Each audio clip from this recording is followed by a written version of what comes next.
I think in a school like Morpeth, which is in an inner city area, one of the things that's absolutely crucial is the ethos of the institution. In our situation, the parents want their children to do well, but they perhaps don't have the resources to support their children in the way that they might in a more favoured environment. Therefore, what we're trying to do is to have as many possible hooks, if you like, to pull the kids in.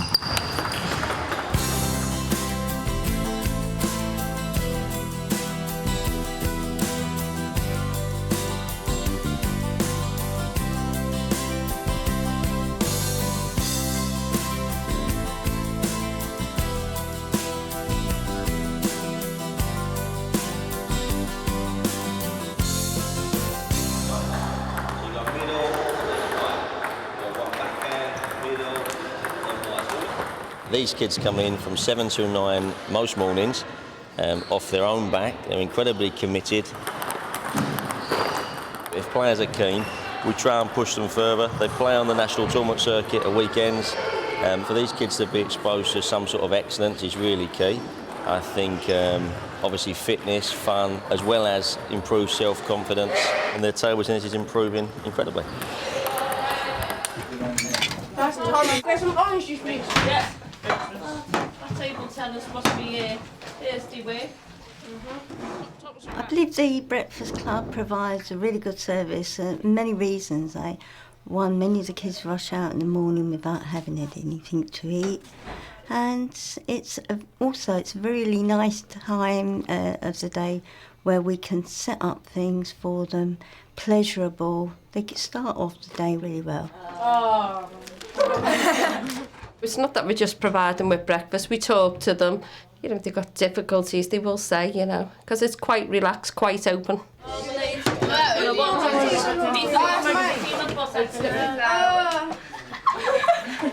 I think over the last 10 or 15 years, and has been quite a long journey in that sense, the school has undergone a transformation. It's easy to look at it in terms of examination results. So, for example, 10 years ago, only 17 pupils left the school with the 5 A to C passes, and last year it was 168. 4 red. 1-6. Okay, we've worked that. So, someone else, please. Nias, what are we going to do next? Find out the probability for each coloured ball.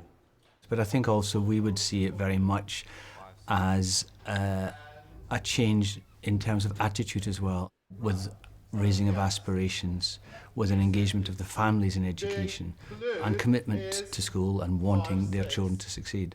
And being red is 1-6. Thank you. These people in this group have managed to get A star in their modular result. And some of them will be B, but aspiring to get A star in their GCSEs. As you can see, ball is dropped in a series of tubes. Okay, calculate the probability of a winning goal. All right.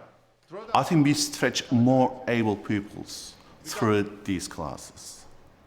And also, our community here and perhaps parents can support them for their exam preparation, not just work-wise, but also motivating, showing them what they can achieve. Is there any volunteers for next one, please? Because you go through the first junction, which is a half, then there's another half, and there's one more half. So if you times all 3, you get 1/8. Thank you. As well as having the range of activities on place, we also need to support individual students. The current jargon is about personalisation. I think, and that probably means different things to different people, but what we are trying to do as well is to provide individual support. Do you remember how to do algebraic expressions? You got times that by that. Yeah, times that by that, which becomes what? A to A. Yeah, A squared. Okay. Yeah. And then, no, you're not finished. You have to group it together. So whatever's similar. What's similar? Which ones? Yeah, them. So you have to put at the minute. Yes. Being an ex-pupil, I can sort of relate to what they're going through, the pressures and, you know, balancing, watching TV, going out, as well as doing your work and coursework. So it's sort of like giving them support. It's a minus. Because a plus times a minus is a minus. Yeah. Yeah? That's it. Yeah, do 3. So what did you get? CD, right? Degree. Well, having fuzz has made a big difference because in class the teachers can help you a bit, also the students that are also mucking about, which will also distract you. But when fuzz comes out to help out, yeah, that's really helpful as well because he goes over what we've already been through. Yes. And then plus, it remains a plus, and then group them together so it becomes 9A. Yes, 9A. I previously struggled with maths because I was finding it hard to do papers and that, but after doing mentoring I actually got the clue of how to suss out how to do exam practices, and I jumped from an E to a C, and I was really proud of myself by doing that. Should we do the hard one now, which is quite hard actually. Multiply and simplify, right? Yeah. One of the biggest challenges that faces us here at Morpeth and schools like us up and down the country is that we have to try to institutionalise whatever it is that we're doing, enabling us to get those foundations really strong so that we can then go on to the next stage. Well, how many? 1, 2, 3. Do one here. Do one here. Well, I think a lot of the parents have children in the secondary school, but also in the surrounding primary schools. And in the projects that we've done, we've taken the parents with us into the surrounding primary schools and worked with the children. As a parent, you kind of forget, you know what I mean? You just, oh, I'm grown up, I have done all that, it's finished. But this, it brings you again into that when you were before, you know what I mean? It brings you can do more as a parent or as anyone. You can do it, you know? Just try it, and it's good. Right into that card. Quite a few of the parents are now actually prepared to come in and talk to us and sometimes challenge us, which we hope they will do. But also, they are also in their own education moving on. And then, of course, they become role models for their children. And the message which goes out to their children is a very powerful one, because they're saying, I think education is important, I'm going to school in the morning, I'm going to a class, and I think that's a very powerful message that their children pick up. So on your tables you need to pick one person who's got nice clear handwriting, and when you've worked out what the words are, start thinking about the definitions, or start thinking about an example if you can come up with one. Yeah. Me. Oh, why? You know what it is? You don't. Our approach to improving the quality of learning and teaching is focused very much on teacher professional development. We see that teachers are by far our most important resource in that sense. We've got most of these down. Can we start getting down examples or definitions? So what about alliteration? What's alliteration? Start with the same letter. Start with the same letter or the same sound. The same sound, good, because We're currently putting most of our energy into the actual practice of the teachers, the focus on learning, how pupils learn, finding what it is that enables our young people to learn. Now, that varies across the school, but we are using a range of different models. We're using a coaching model for our younger teachers. We are using a lot of our own professional development time. We're working with outside organisations. We're working in collaboration with other schools locally. But I think we are acquisitive, and we're trying to just continually reflect on what our practice is and find ways of doing it better. Charlie Chaplin would be alliteration, yeah? What was yours, Diane? Deceitful and disgraceful. Disgusting, deceitful, disgraceful.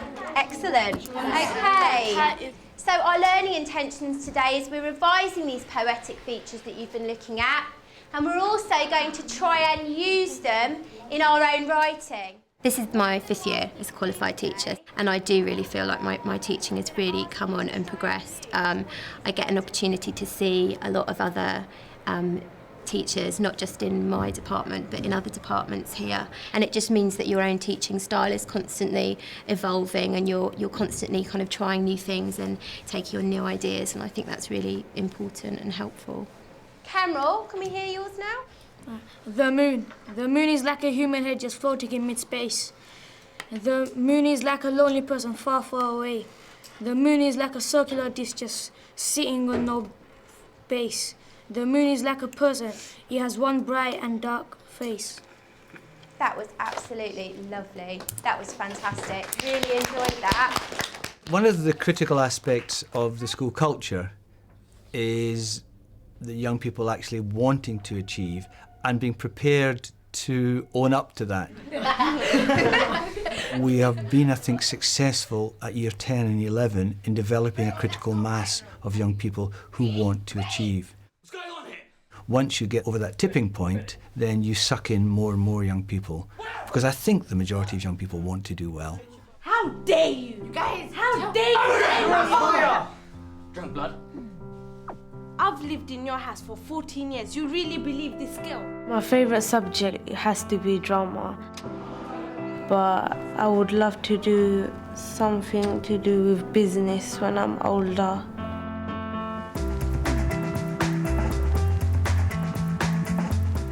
We have mentoring provided to the business community, and being as close to the City of London as we are, we're able to access quite significant numbers of adults working there. One of our pupils from a few years ago has now left, done her A-levels, got her degree, and is now working in the City of London, and has now gone full circle as a business mentor.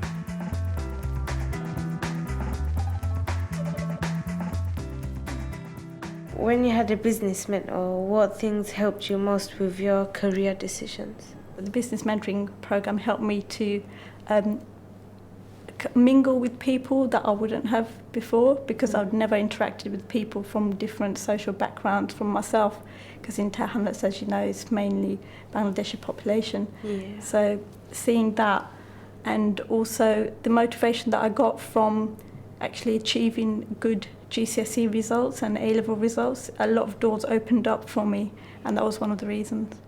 We operate the mentoring program on a kind of one visit in school, the next visit wherever the mentor is working, because part of our objective there is about raising aspirations, and the business mentoring is one of the key strands of that, because it opens up our pupils' eyes to the opportunities that are out there, very close to us, but they're out there, and perhaps they weren't aware of them. Have you achieved what you set out to achieve? No, no, not yet. I don't think I'll ever achieve what I set out to achieve, because you can always push yourself to go further. And as you push yourself, more doors open for you, and there's more that you want to do and more you want to achieve. So I haven't set out to achieve something yet, but yeah, I'm going. Okay. Thank you. That's all right. We're getting to a position where we can say, right, okay, the strategies which we've used to get here, now that gets you, in the current jargon, from sort of poor to good. To get them from good to excellent presents a different set of challenges. And we need to, I think, probably look more and more at what's happening in the classroom, because that's where we're going to now get the further improvement that we will need to really push us up into the excellent category.